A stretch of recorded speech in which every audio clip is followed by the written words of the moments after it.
E aí galera, beleza? Bom, a gente vai apresentar o trabalho de arquitetura de computadores e o tema que a gente escolheu para falar é sobre a terceira geração de computadores com circuitos integrados.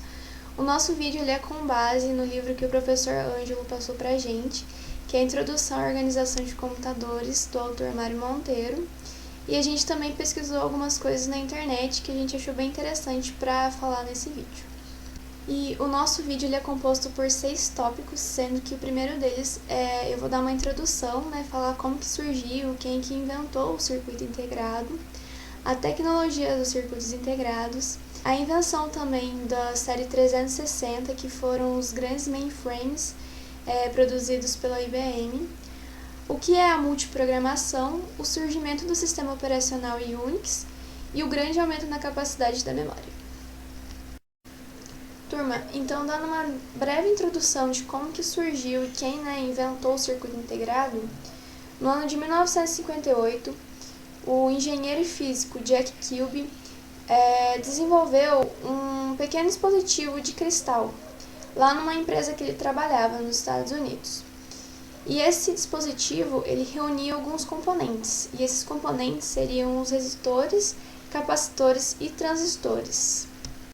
E com essa invenção desse dispositivo de cristal, que nada mais é do que o circuito integrado, ele tinha algumas vantagens, que eram o baixo custo que ele tinha, o baixo consumo de energia também, e ele dissipava menos calor. E com isso, na época, foi um grande avanço para a tecnologia. E uma coisa interessante também é que no ano de 2000, o Jack ele ganhou o Prêmio Nobel da Física, porque ele contribuiu com um grande marco aí da tecnologia, com esse circuito integrado.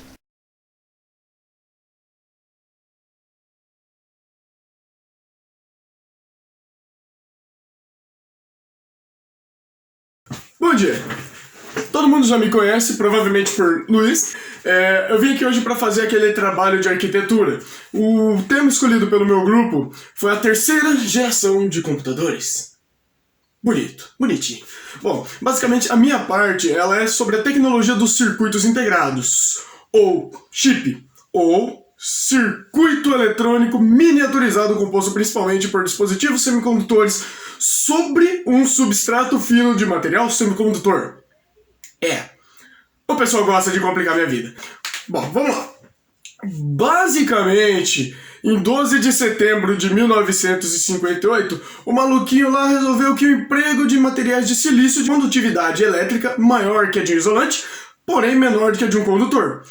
Bom, isso foi um avanço chamado de semicondutor, certo? Essa nova tecnologia foi responsável por um grande avanço na velocidade e eficiência das máquinas, tal como vantagem em seu custo e desempenho. Tá, mas beleza, por que ele deu essa vantagem em custo e desempenho? Calma, criatura, vou explicar, beleza? O custo ele é baixo porque os chips, com todos os seus componentes, são impressos como uma unidade. Pera aí que agora tá um nome bem complicado aqui, só um minutinho. Por fotolitografia. Acho que é esse mesmo. Um material puro de silício, certo? Chamado de substrato, que são colocados em uma câmara, uma fina camada de dióxido de silício, que é depositada sobre o substrato. Química pra caralho. Mano, assim, eu fui um cara que bombou em química nos anos passados da escola, então esse negócio pra mim tá sendo um pesadelo. Seguida por outra camada química, chamada de fotoresiste. É bonito. Além disso, muito menos material é utilizado para construir um circuito como um circuito integrado do que como um circuito discreto. O desempenho é visto como alto porque componentes alternam rapidamente e consomem pouca energia em comparação com seus homólogos discretos, porque os componentes são mais pequenos e são mais próximos. A partir de 2006, mais ou menos, as áreas de chips variam de poucos milímetros quadrados para cerca de 350 milímetros quadrados, com até 1 milhão de transistores por milímetro quadrado, permitindo sua capacidade maior de realizar tarefas com mais agilidade. Meu amigo, 1 milhão é número pra cacete, é muita coisa. E resumidamente, tal tecnologia permitiu o surgimento de novos periféricos, tais como teclado para digitação de comandos, monitores para visualização de sistemas operacionais, porém com uma capacidade gráfica muito inferior à conhecida de hoje. Resumidamente é isso, galera. Já vai vir a próxima parte aqui contando um pouco mais sobre a terceira geração de computadores. E é isso, valeu, falou!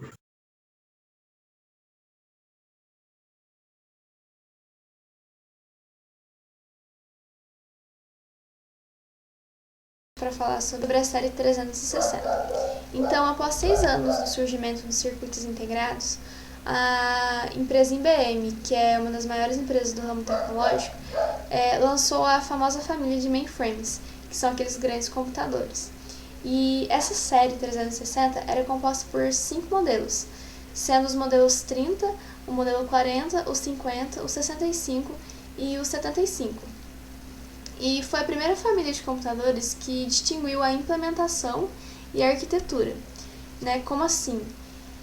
A arquitetura e a linguagem de máquina nesses 5 computadores era igual, só que o que te diferenciava era as características internas. Por exemplo, na capacidade de memória, no ciclo de processos em microsegundos, na quantidade de canais de entrada e saída e os bytes da memória principal por ciclo. Né? Então, por exemplo, se eu pegar o computador do modelo 30 e do modelo 75 e a gente fizer uma comparação na capacidade de memória, no modelo 30 a gente vai ter 64 KB e no modelo 75 a gente já vai ter 512 KB. E com isso, cada computador também tinha uma faixa de preço por conta dessas características. E, por fim, esse projeto foi um dos projetos mais bem sucedidos na história de computadores. Né? E com isso foi influenciado o desenho de novas máquinas, né?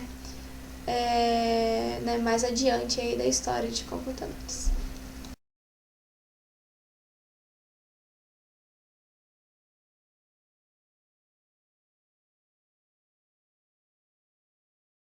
Eu vou falar da multiprogramação, os sistemas interiores só se tornar possível através da utilização dos mecanismos de interrupção, que permite multiplexar processador entre diversas atividades executadas concorrentemente. As atividades concorrentes não têm que restringir apenas a um programa e tarefas do ES, podendo facilmente pensar-se na existência simultânea de vários programas utilizadores em memórias. A multiprogramação só é eficaz se diversos programas residirem na memória central, pois só assim a mudança do contexto se poderá processar rapidamente. Fato importante de corrida nessa época foi que o IBM passou a separar a criação de hardware e desenvolvimento de sistemas, iniciando o mercado da indústria de softwares. Isto foi possível devido à utilização das linguagens de alto nível nesses computadores. Nota que nas linguagens de alto nível, uma linguagem é considerada de alto nível quando ela pode ser representada através de ideias abstratas, de forma simples. Diferente da linguagem de baixo nível, que representa as próprias instruções de máquinas.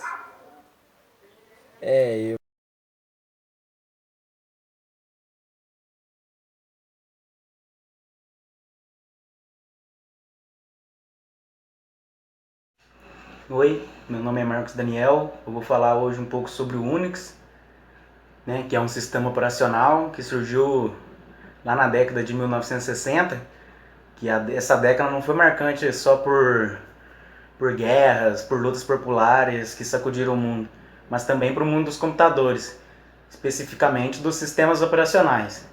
É nos anos 60 que surge o embrião do Unix, o pai de praticamente todos os sistemas operacionais existentes hoje. Se você ainda não ouviu falar desse sistema operacional, provavelmente já escutou um bocado sobre sistemas feitos a partir dele, né? O Mac, o Linux, são apenas alguns dos sistemas operacionais tipo Unix. O que é o Unix? O Unix é um sistema operacional criado por Kenneth Thompson após um projeto de sistema operacional não ter dado certo. Sua história remonta aos anos de 1960, quando Thompson e Dennis Ritchie e outros desenvolvedores se juntaram para desenvolver um sistema operacional Multics nos laboratórios da AT&T. A ideia era criar um sistema capaz de comportar centenas de usuários, mas diferenças entre os grandes grupos envolvidos gerou que o trabalho foi cancelado, né, no INC 0. Aí, um pouco mais tarde, Thomson começou a refazer o programa com objetivos não tão grandes como antes, e foi aí que surgiu o Unix.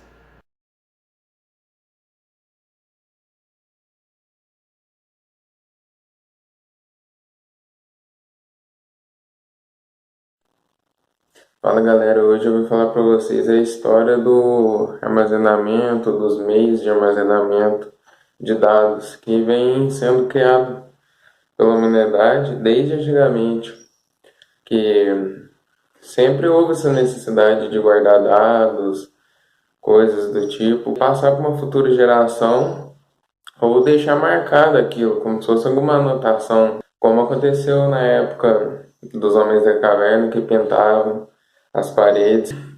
Começou com um cartão perfurado, que foi um dos primeiros meios de armazenamento. Ele era um cartão e nele era perfurado.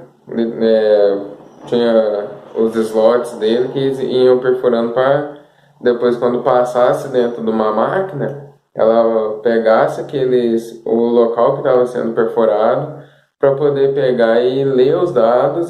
Depois do cartão perfurado, teve a criação do IBM 350 em 1956, que foi utilizado principalmente no meio profissional. Em 1963, que era uma fita cassete, que foi o principal meio de armazenamento de áudio. Em 1976 foi a criação dos disquetes, um dos primeiros meios de armazenamento que foi distribuído para a população, que teve muita relevância. Embora seu armazenamento fosse muito baixo, ele ajudou muito, porque ele era de mais fácil acesso do que os outros meios de armazenamento que tinham antigamente.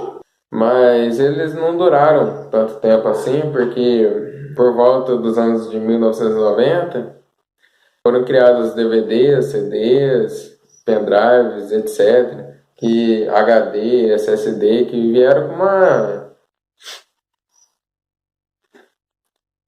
E por volta de 1990 foram criados CDs, DVDs, passou alguns anos, foram criados pendrives.